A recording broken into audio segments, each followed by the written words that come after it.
김명신은 그제야 벌떡 일어나 이와림을 따라 밖으로 튀어나갔다. 벌써 톡을마다 쏟아져 나온 대원들이 군종학교로 달려가며 소리치고 있었다. 만세, 조선이 해방됐다. 이제 고향에 갈 수 있게 돼서 군종학교에 모인 대원들은 서로 부둥켜 안고 눈물을 터뜨렸다. 울지 않는 이가 없었다. 만세를 부르며 울고 웃으며 울고 땅바닥에 주저앉아 엉엉 울었다. 중국 주민들도 몰려 나와 만세를 부르며 사방에 모닥불을 피웠다. 팔로군 총사령부의 숙소를 두고 있던 김무정이 말을 타고 달려왔을 때는 이미 횃불과 모닥불이 라가평 마을을 온통 뒤덮고 있었다. 붉게 치솟아오르는 화염에 둘러싸인 김무정은 말에 앉은 채 외쳤다.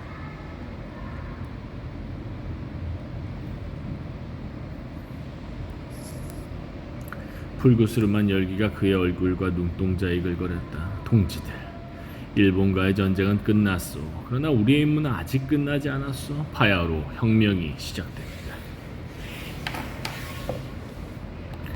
자랑스러운 조선 의용군 전사들이여, 동지들은 이제 혁명의 전사로 거듭 태어나게 됩니다.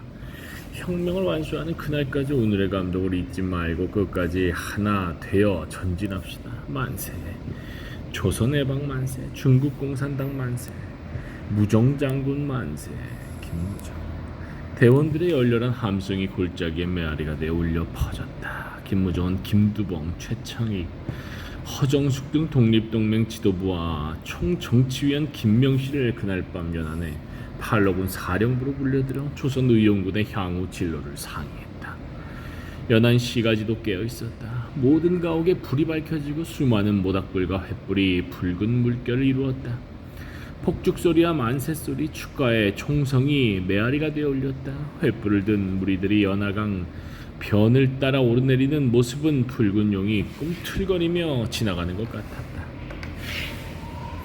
한밤중에 시작된 경축 행사는 밤을 꼬박 새우고 이튿날 오전까지 계속되었다.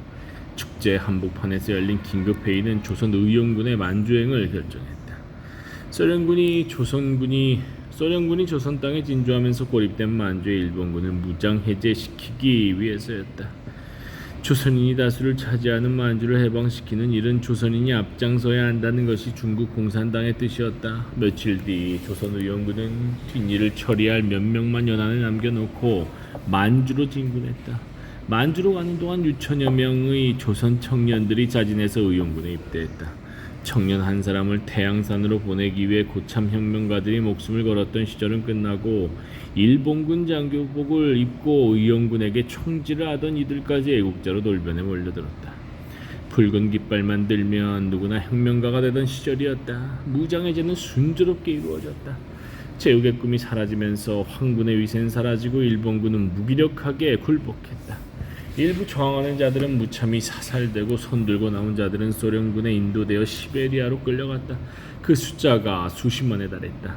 관동군에 대한 무장해제가 끝난 초겨울 압록강 입구 요령성 안동에 모여 귀국을 기다리던 조선의용군은 6천 명이 넘었다. 소련은 그러나 그들이 무장한 채 조선 땅에 들어오는 것을 불허했다.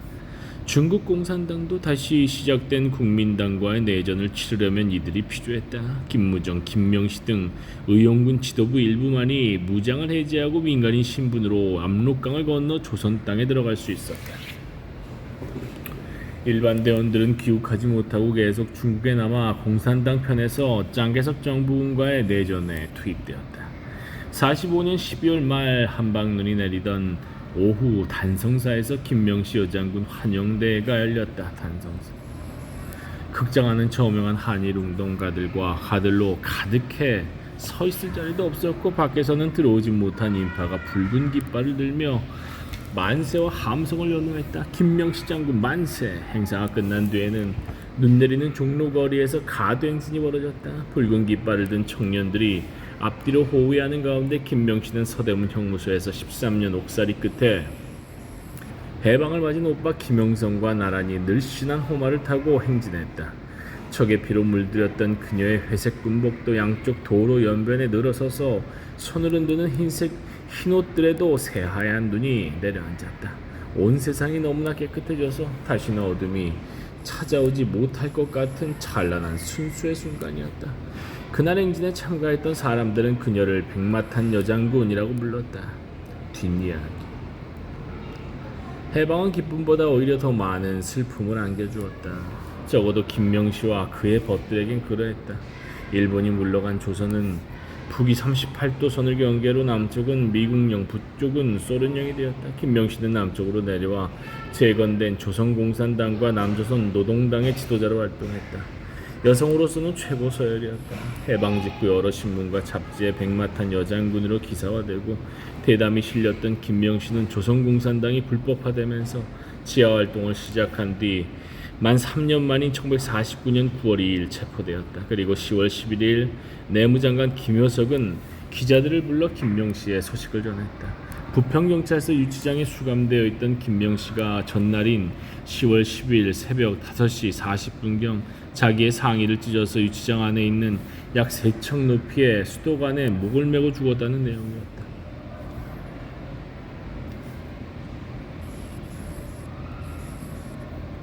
조선공산당 불법화. 내무장관 김효석.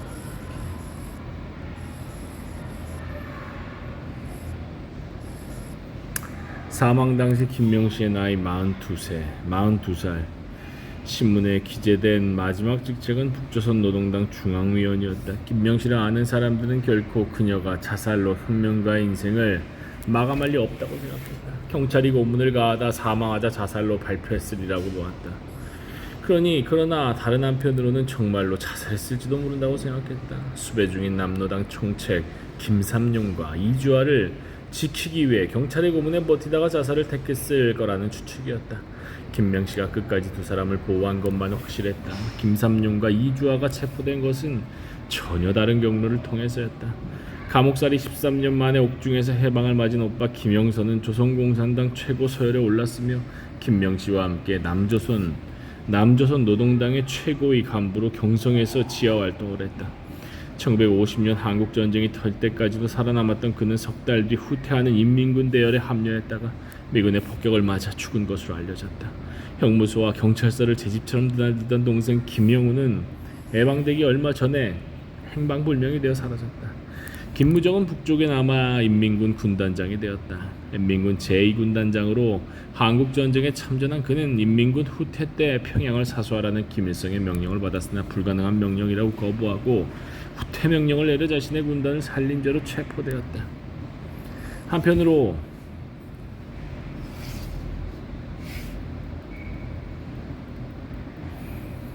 팔로군 시절부터 함께한 부하를 치료해주지 않는다고 인민군 군의관을 쏘아 죽인 직권 남용죄도 있었다. 모든 보직이 박탈된 채 평양 형무소에 수감된 그는 주독과 뱀독회 압력으로 사형을 면했으나 고질적인 위장병이 악화되어 51년 8월 9일 병사했다. 북한은 사후 그를 복권시켜 평양 외곽 10mm에 조성된 혁명 열사릉에 안장했다. 김무정의 절친한 벗이었던 팽덕회는 중국 국방부 장관까지 되었으나 목택동에게 숙청당하고 문화대혁명 때 모진 수모를 겪은 뒤 반혁명죄로 무기징역을 받고 수감 중 감옥에서 죽었다.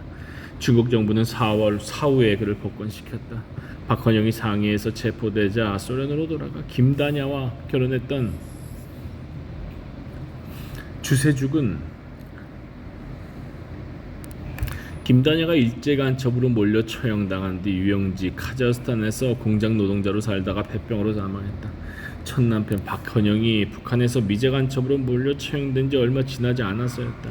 소련 정부는 반세기가 지나 공산당 일당 독재가 무너진 뒤에 김다냐와 주세죽을 복권시켜 억울한 죽음을 추모했다. 북한은 아직 박헌영을 복권시키지 않았다.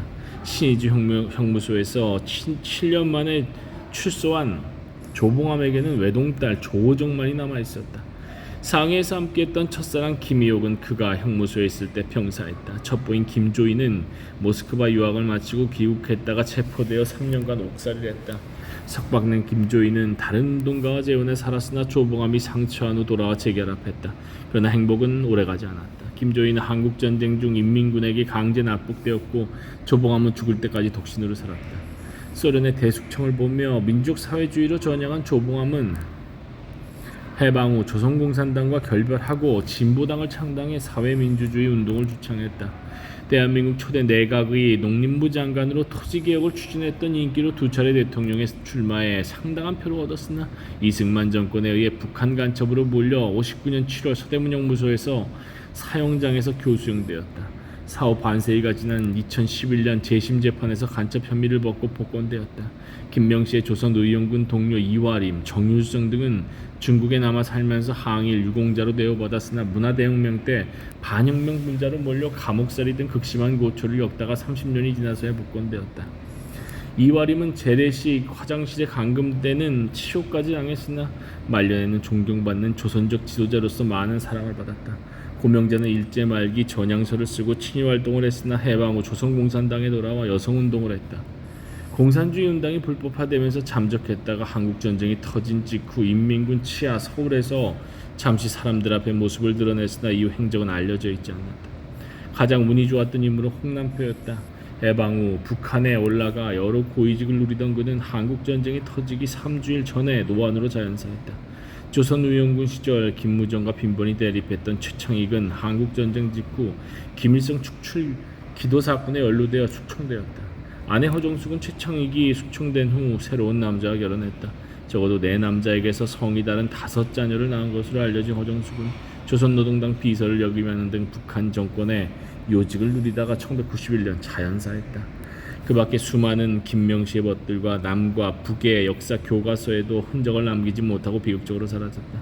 마산의 진보적 시민단체인 열리사회 희망연대는 2018년부터 김명시, 김영선, 김형윤을 독립운동 유공자로 등록하기 위해 직계자손을 찾는 작업을 벌였지만 세 사람 다 결혼한 적도 없고 자녀도 없었다. 이에 김명시의 친족을 찾는다는 신문 광고까지 낸 결과 친사촌과 외사촌 등 20여 명을 찾아냈다.